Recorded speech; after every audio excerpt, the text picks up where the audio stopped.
Hello friends, Susmita's ওয়ার্ল্ডে আপনাদের স্বাগত।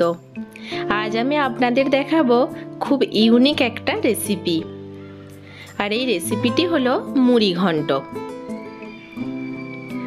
অনেকেরই একটা ভুল ধারণা থাকে যে মুড়িঘণ্ট মানে হয়তো মুড়ি দিয়ে তৈরি হয়, কিন্তু এমনটা মোটেও নয়।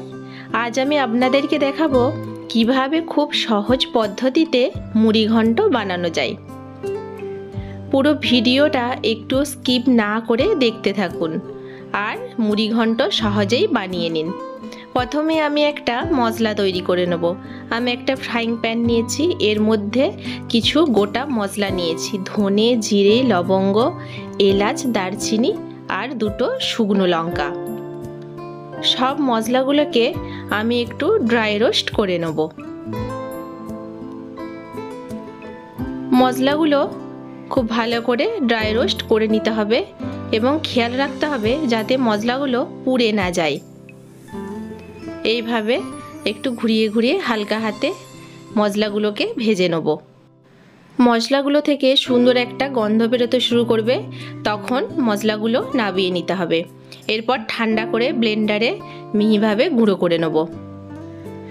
এবার কড়াইতে বেশ কিছুটা পরিমাণে সর্ষের তেল দিয়ে দিয়েছি। তেলটা ভালো করে গরম করে মাছের মাথা ভেজে নিতে হবে। এখানে আমি একটা বড় সাইজের কাতলা মাছের মাথা নিয়েছি। মাছের মাথাগুলো ভাজা হতে থাক, ততক্ষণে আমি এই রেসিপির আর এক মূল উপকরণটা দেখিয়ে দিই। এখানে আমি নিয়েছি হাফ কাপ গোবিন্দভোগ চাল আর নিয়েছি হাফ কাপ মুগ ডাল।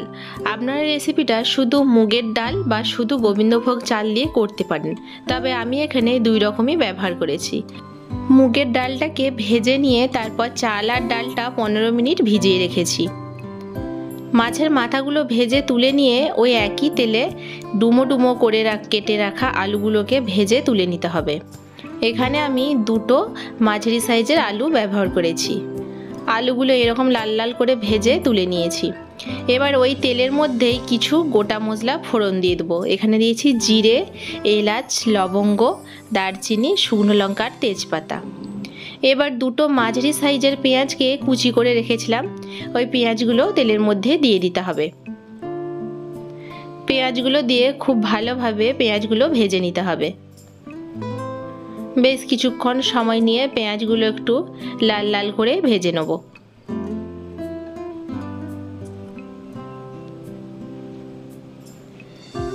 পেঁয়াজগুলো দেখুন ভাজা হয়ে গেছে। এবার আমি এর মধ্যে দিয়ে দেবো আদা রসুনের পেস্ট।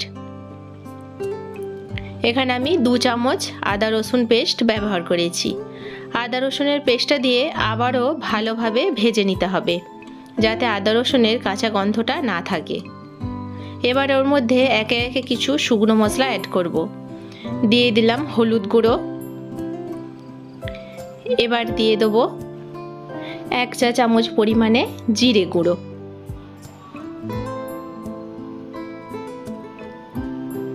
তার সাথে ব্যবহার করব হাফ চা চামচ কাশ্মীরি লঙ্কার গুঁড়ো। এখানে আমি কোনো রকম ঝাল লঙ্কার গুঁড়ো ব্যবহার করিনি। এবার দিয়ে দিলাম দুটো টমেটো কুচি। টমেটো কুচিটা দিয়ে একটু জল ব্যবহার করে মশলাটা খুব ভালোভাবে কষিয়ে নেব। দেখুন মশলাটা কত সুন্দরভাবে কষানো হয়ে গেছে, তেল ছেড়ে গেছে। টমেটোটা কিন্তু খুব ভালোভাবে গলে যায়নি, একটু গোটা গোটা রেখেছি। এবার দিয়ে দিলাম আগে থেকে চাল আর ডালটা যে ভিজিয়ে রেখেছিলাম সেটা জল ঝরিয়ে দিয়ে দেবো। চাল আর ডালটা দিয়ে মশলার সাথে খুব ভালোভাবে 2 থেকে 3 মিনিট ভেজে নিতে হবে। চাল আর ডালটা দিয়ে প্রথমেই জল দেওয়া যাবে না, একটু মশলার সাথে ভালোভাবে ভেজে নিলে চাল আর ডালটা খুব সুন্দর একটা গন্ধ বেরোবে। এবার দিয়ে দিলাম 3টে চেরা কাঁচা লঙ্কা। আপনারা আপনাদের স্বাদ অনুযায়ী ঝালটা ব্যবহার করবেন।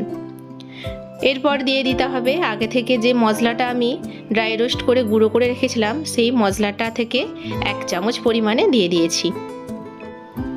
এবার দিয়ে দিলাম আগে থেকে ভেজে রাখা মাছের মাথা দুটো। এইভাবে একটু হাত দিয়ে ভেঙে মাথা দুটো দিয়ে দিলাম। এবার দিয়ে দিলাম ভেজে রাখা আলুগুলো। মাছের মাথা আর আলু দিয়ে একটু নাড়াচাড়া করে দিয়ে দেবো 2 কাপ পরিমাণে জল। যেহেতু আমি এখানে 1 কাপ পরিমাণে চাল আর ডাল ব্যবহার করেছি, এখানে 2 কাপ পরিমাণ জলই যথেষ্ট ছিল, তাও আমি আর 1 কাপ পরিমাণে এক্সট্রা জল ব্যবহার করেছি, তাতে করে আলুটা সেদ্ধ ভালো করে হয়ে যাবে। আবার সমস্ত কিছু একটু নাড়াচাড়া করে মিশিয়ে নেব। এবার দিয়ে দেব স্বাদ মতো চিনি। এই রান্নায় চিনিটা অবশ্যই ব্যবহার করবেন। আর দিয়ে দিলাম স্বাদ মতো লবণ। নুন আর চিনিটা দিয়ে খুব ভালোভাবে মিশিয়ে নিয়ে ঢাকা দিয়ে 10 মিনিট রেখে দেবো। 10 মিনিট পর ফিরে এলাম। মাঝে আমি দুবার একটু নেড়ে দিয়েছি যাতে করে তলায় লেগে না যায়। দেখুন কতটা শুকনো শুকনো হয়ে এসেছে রান্নাটা। এবার দিয়ে দিলাম হাফ চা চামচ পরিমাণে গরম মশলার গুঁড়ো, আর দিয়ে দিলাম হাফ চামচ পরিমাণে আগে থেকে যে ভেজে রাখা মশলাটা।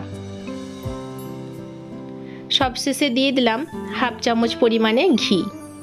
এবারে এই সমস্ত মশলাগুলো খুব ভালোভাবে রান্নার সাথে মিশিয়ে নিতে হবে।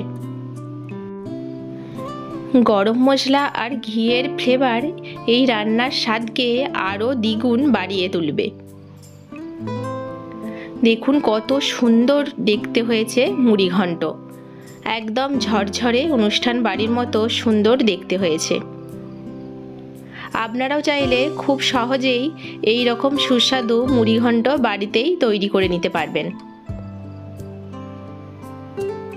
আমার রেসিপিটা সম্পূর্ণ দেখার জন্য আপনাদের অসংখ্য ধন্যবাদ।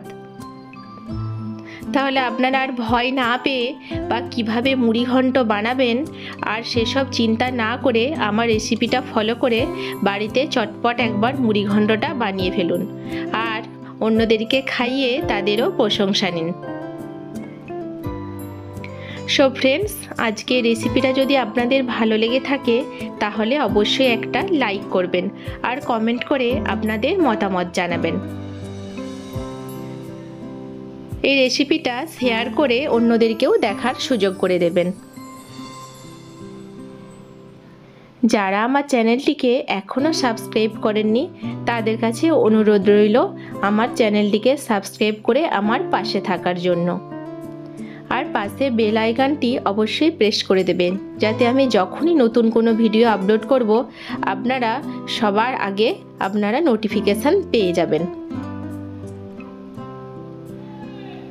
তাহলে আজকের মতো এই পর্যন্তই। দেখা হচ্ছে খুব তাড়াতাড়ি অন্য কোনো ভিডিওতে। সকলেই ভালো থাকবেন, সুস্থ থাকবেন। বাই।